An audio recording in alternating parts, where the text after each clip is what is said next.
Good morning Momita সোয়াল family, আশা করি তোমরা সবাই খুব ভালো আছো, সুস্থ আছো। আমিও খুব ভালো আছি।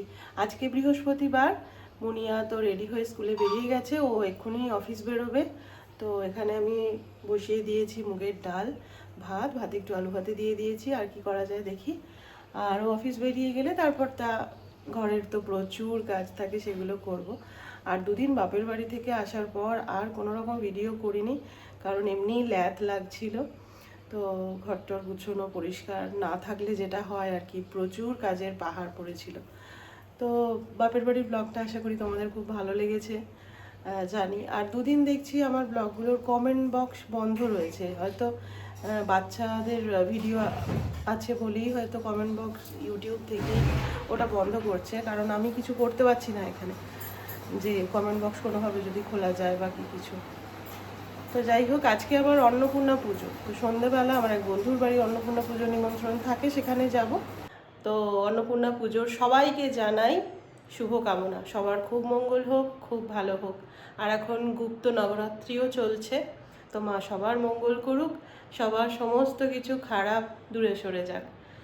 আর এখন বাজে দুপুর প্রায় 2:30-এর কাছাকাছি। সকাল থেকে তো ঘরটার পরিষ্কার হলো, বৃহস্পতিবার যেহেতু ঘর মুছলাম, মুছে পুজো টু চান টান করে, কাছাকাছি ছিল অনেক, রোজই থাকে, করে পুজো টুজো করে এখন খাবো। মুনিয়া এখনও স্কুল থেকে ফেরেনি, আর বাবাই আমি মুনিয়া আছি, খাবো। ও তো অফিসে। আর সন্ধ্যাবেলা আমাদের অন্নপূর্ণা পুজো বাড়ি নিমন্ত্রণ আছে, প্রতি বছরই যেরকম থাকে, আমার বন্ধুর বাড়ি পুজো হয়, তো সেখানে যাব।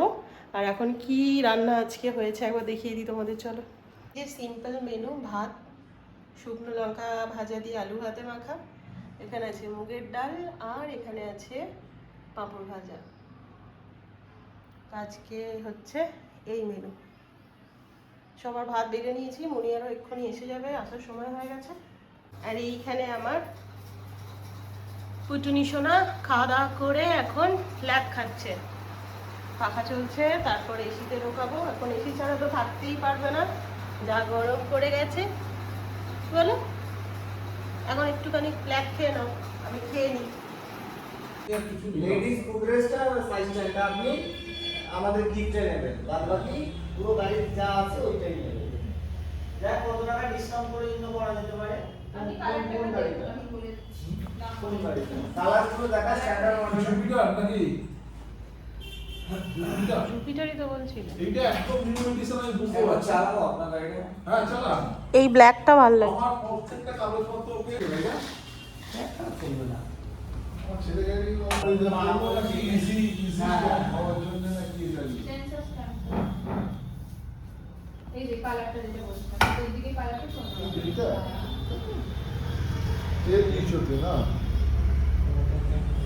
এটা দেখি যেটা ছেলে গাড়ি। কোন দিকে? পুরো কত কিলোমিটার গেল? কত কিলোমিটার গেলে এর মধ্যে যে টিএফটি মিটার আছে, এতে ব্লুটুথ কানেক্টিভিটি করতে পারবে। এই যে ইয়েগুলো আপনার লুকিং গ্লাসগুলো এর মধ্যে লাগানো থাকবে।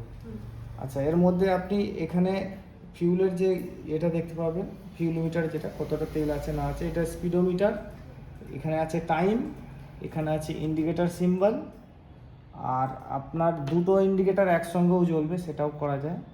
এটা ধরে 3 সেকেন্ড চিপে ধরে রাখলে দুটো ইন্ডিকেটর একসঙ্গেই জ্বলবে, যেটা পার্কিং লাইট বলে। আর হ্যাঁ, ওটা চিপে ধরে রাখতে হবে। মোবাইলের সাথে কানেক্ট করা যায়। মোবাইলের সঙ্গে কানেক্ট করা যায়।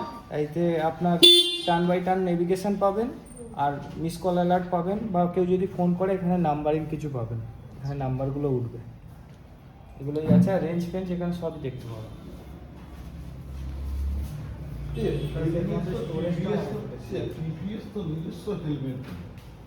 ওর মধ্যে স্টিকারিং করানো হয়। এটা তোলাটা বন্ধ না? হ্যাঁ, বাদ।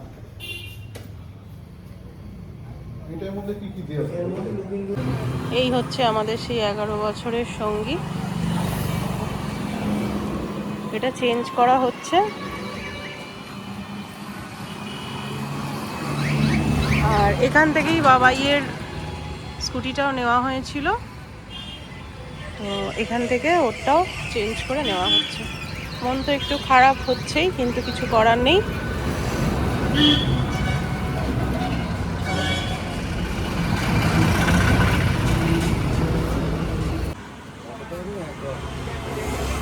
গাড়ি আসছে তো।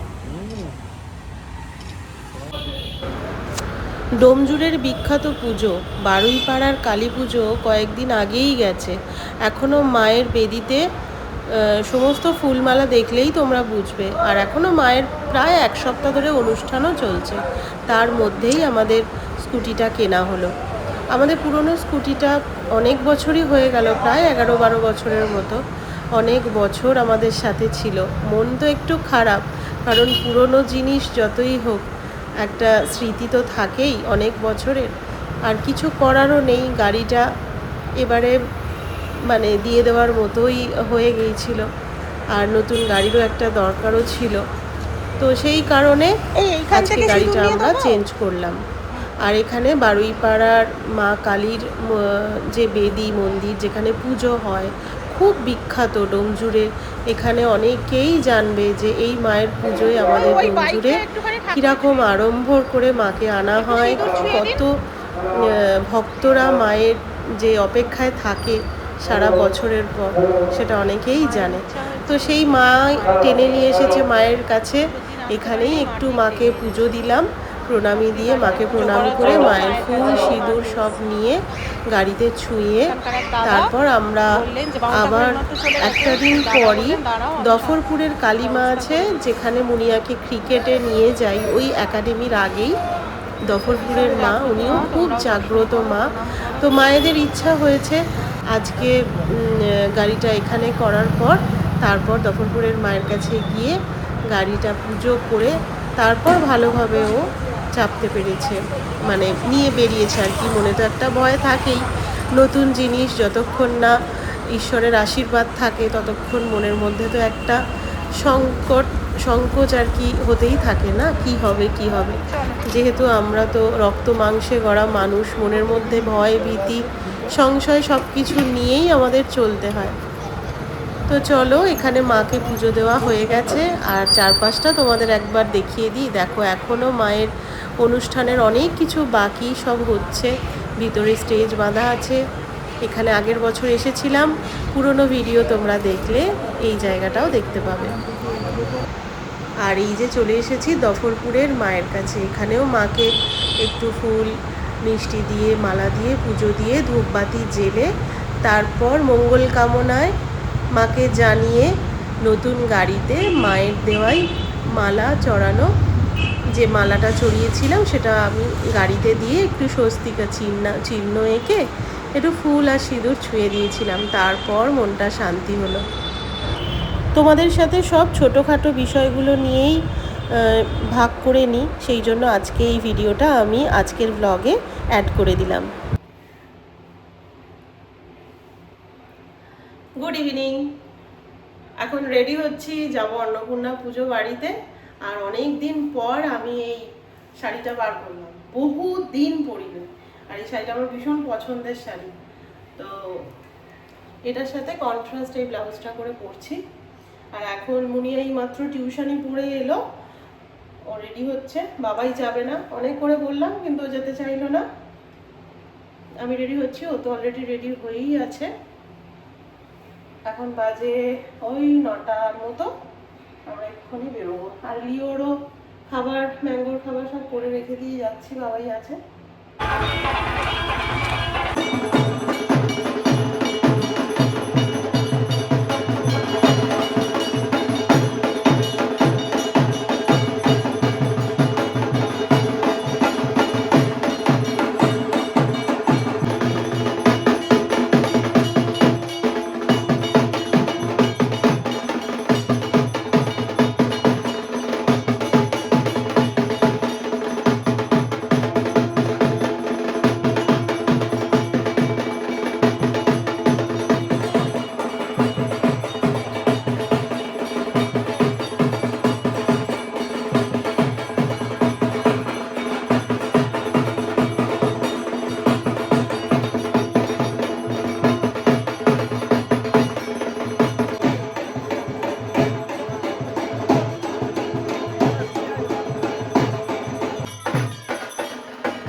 বাজি ফাটছে বলে লিও ভয় পাচ্ছিল সন্ধ্যে থেকেই।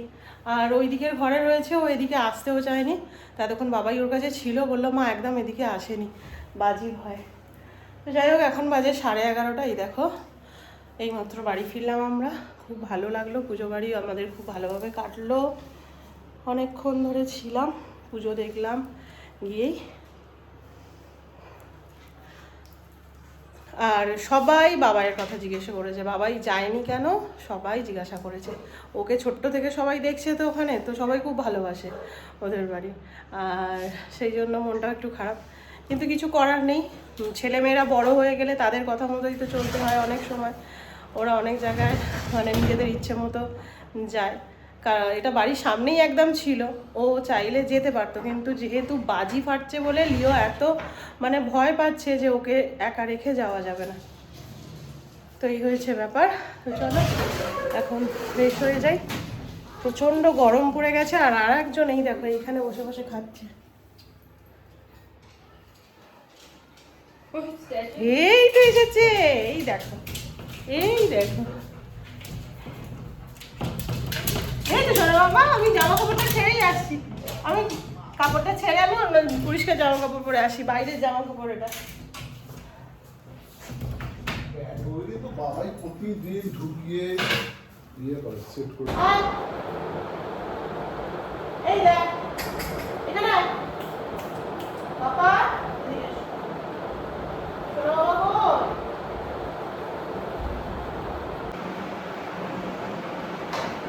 লিও এখন খেলার মুডে আছে। সব খেলা বল সব ছড়িয়ে, প্রচন্ড ঘুম পেয়ে গেছে। আজকের ব্লগটা তাহলে এখানেই শেষ করছি। দেখা হচ্ছে নেক্সট আরেকটা ব্লগের সঙ্গে। ততক্ষণের জন্য খুব ভালো থেকো, সুস্থ থেকো, আর সবাইকে ভালো রেখো। Tata, good night. দেখা হচ্ছে নেক্সট ব্লগে। খুব ভালো থেকো।